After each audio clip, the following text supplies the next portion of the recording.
হালকা কুয়াশা ও হিমেল হাওয়ায় সাতক্ষীরায় বেড়েছে শীতের দাপট। আরও জানাতে সরাসরি যুক্ত হচ্ছেন সহকর্মী শরীফুল্লাহ কায়সার সুমন। সুমন, নিম্ন আয়ের মানুষদের জীবনে শীতের প্রভাব কেমন পড়ছে আমাদের জানাবেন। সুপ্তি, সাতক্ষীরা দক্ষিণ জনপদের এই জেলায় মাঘ মাসে আসলে বাঘের গায়ে যে শীত, এটি যে প্রচলিত কথা, সেটি আসলে রাতে এই কথাটি অনেকটাই কার্যকর।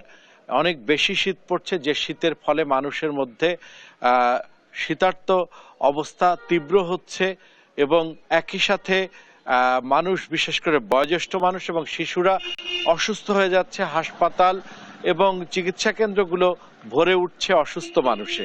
তবে শীতে যে তীব্রতাটি দিনে থাকবার কথা, মাঘের এই শীতেও দিনে কিন্তু সেই শীতটি থাকছে না। এই যে রাতে এবং দিনের এই যে তাপমাত্রার তারতম্য, এই তারতম্যে মানুষ অসুস্থ হয়ে উঠছে। বিশেষ করে যারা ঠান্ডার মধ্যে, এই যে শীতের হিমেল বাতাসের মধ্যে যারা কাজে আসছে, তারা কিন্তু অনেকটাই অসুস্থ হয়ে উঠছে। আমি একজনের সাথে কথা বলছি, কি অবস্থা? শীত, অসম্ভব শীত। আমরা শীতে কাজকাম করতে পারছি না, অতিরিক্ত শীত। এই ঠান্ডা আমাদের হাতে যে আমরা চুল কাটা কাজ করি, আমাদের কাস্টমারও আমরা পাচ্ছি না এই শীতের জন্য। যে এত পরিমাণে শীত, আমরা ঠান্ডায় কোনো কাজকাম করতে পারছি না। আমরা সন্ধ্যা হলে আমরা বাসায় যেই আমাদের বসে থাকতে হয়, কারণ আমাদের সকালে যে এসে সকালে একটা কাজ হবে তাও হয় না, যে এত ঠান্ডার জন্য। খুব শীত সাতক্ষীরায়।